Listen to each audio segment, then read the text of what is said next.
to a kinder world.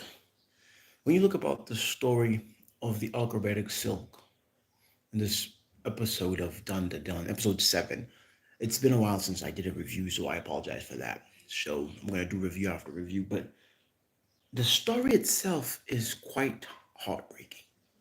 It starts off with all hate on the acrobatic silk. Like, we hate you, leave our alone. Then you get to discover more about the acrobatic silk. Discover that heartbreaking what she went through and how she got into that moment where she becomes a spirit, becomes a yokai because of unfinished business in a way. And it breaks your heart when you fully grasp what this thing is. It has subtle details. The way I'm about to spoil it now.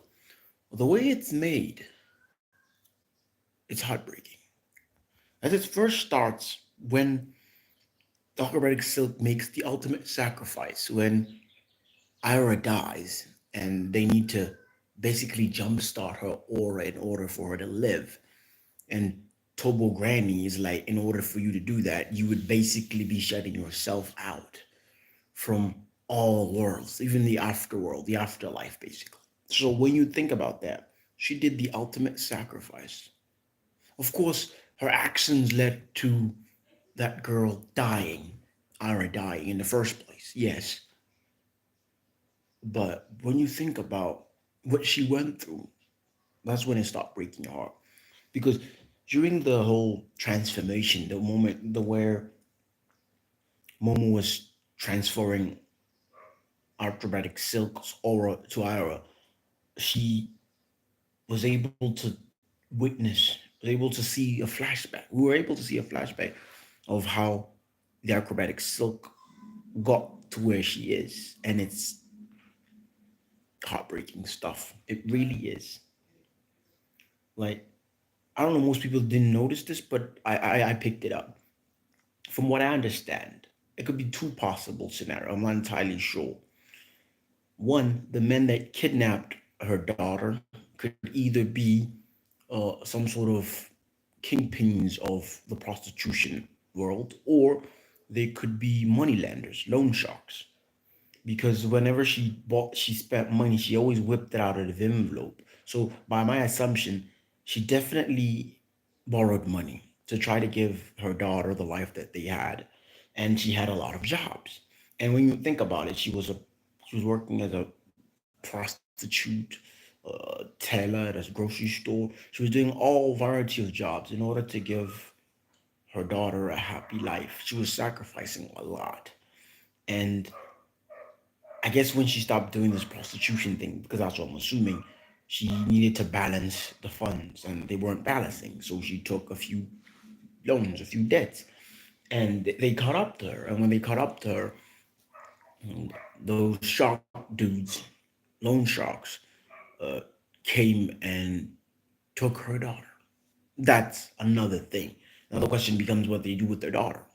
Or those guys are from a prostitution ring and she wanted to retire and they pretty much didn't want to listen and they sort of decided to pay themselves with her daughter. Now that's even sadder. Question now becomes, let's say those guys are loan sharks. What are they going to do with her daughter? Let's say those guys run a prostitution ring of some sort. They're going to make her daughter a prostitute. That's sad. And then enter Miss Ira. How does her life intertwine with Miss Ira? What happens is Ira loses her mother and I don't know, somehow mistakens the Silky's aura, Silky's presence as a ghost as her mother in a way. And because of the incident of how basically acrobatic silk died, she has no memory of the life she had and what she's looking for, what she's yearning for. And the moment she hears Ara call her mommy, she remembers she has a daughter. The problem becomes she doesn't remember her daughter's face, but she's just assuming because this girl called me mommy, I might be her mother, and she devotes her life basically in protecting her. Of course, by her trying to protect her in the end, she's the one that kills her by swallowing her whole. And this is a scene where Granny Tobo, or Tobo Granny, tells us that she killed her by swallowing her whole when people without a spiritual pressure of some sort get swallowed by a yokai, they tend to die.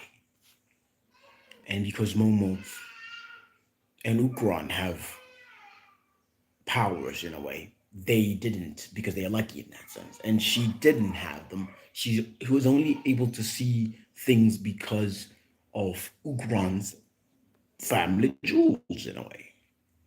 So the episode in itself is a tearjerker. It's really sad, and it it took from the usual setting of the show where they beat bad guys up. This was an interesting take. Of course, they also did the same thing with Tobo Granny or Granny Tobo. They didn't give a full background. We understood why she did the things she did. She was helping out little girls who were abused in situations like that. Remember that. And she's always out to help the girl. And there's also this theory that in the beginning she thought she's the one who. You remember when Ukran went through a phone? Granny Toba heard Momo crying and she went out to help. Basically, she's helped. She what she does, she helps innocent girls. But when you watch it now, she doesn't seem like she cares about girls now. Maybe that's my assumption. I could be wrong. But the show overall is absolute spectacular, man. I don't know, those that don't watch this show, I don't know what's wrong with you. You're missing out on a whole lot of fun. And I'm gonna watch episode 8, so I'll be back in a sec.